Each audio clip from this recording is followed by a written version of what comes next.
So, hello guys. Ito pa na yung aking gagawin is sling bag. Ayan. Easy lang po siya yung stitch na ginamit ko dito. Ayan, double crochet stitch. 3 double crochet stitch po. Ayan. Mag-skip 2 and then double crochet stitch. Ayan. Ayan. Ayan, skip 2 and then sa third stitch, diyan pa tayo double crochet stitch for 3 times. Ayan. Ang ganda ng color niya. Yellow. My fave. Oh my gosh. Yan.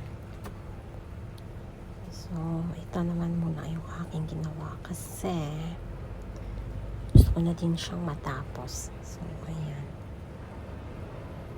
Ang ganda din pala siya. Iba yung ganitong stitch. Yan. Lamot-lamot ng yarn na gamit ko. So, ayan guys.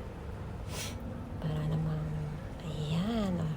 Ayan na yung aking nagawa. At saka natapos. So, tuloy pa rin natin yung ayan daw. Skip 2 stitch and then on the third stitch, tsaka pa tayo 3 times double crochet stitch. Ayan. Diba? Easy lang siya guys. Pag alam niyo yung basic stitch, pwede na talaga kayo makagawa ng mga bags or hats. Ayan. Anong gusto niyo gawin? So, ayan. Tingnan niyo. Ayan. Ba't puro kamay ko na lang dito yung kung nakaka-focus. Pasensya. Ayan. So, ayan. Tuloy lang. Yung gamit ko pala dito guys na crochet hook is 2.5 mm. Saka yan, cotton yung yarn na gamit ko at saka meron siyang acrylic na 20%, 80% yung cotton niya. Ayan, ano po, ang ganda din naman pala siya. Ayan, ang cute din pala tingnan. Ayan, sana matapos na agad ang ganda. Hayaan nyo lang yung stand ng aking phone. Kitang-kita yung color black. Ayan. Try ko kasi yung pag-video na 16 by 9. Ito pala yung outcome niya guys.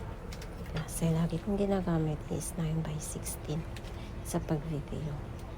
So, ito siya. Diba? Ang ganda.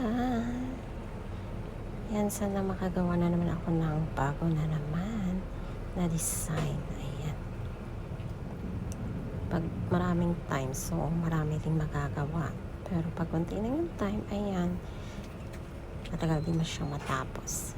Pero okay na din naman. Kaya pa. So, ayan. Thanks for watching. Abangan sa next ko na video. Ayan. Diba? Meron na naman ipopost. Ayan, ganda. Ayan, sling bag po to. Thanks for watching.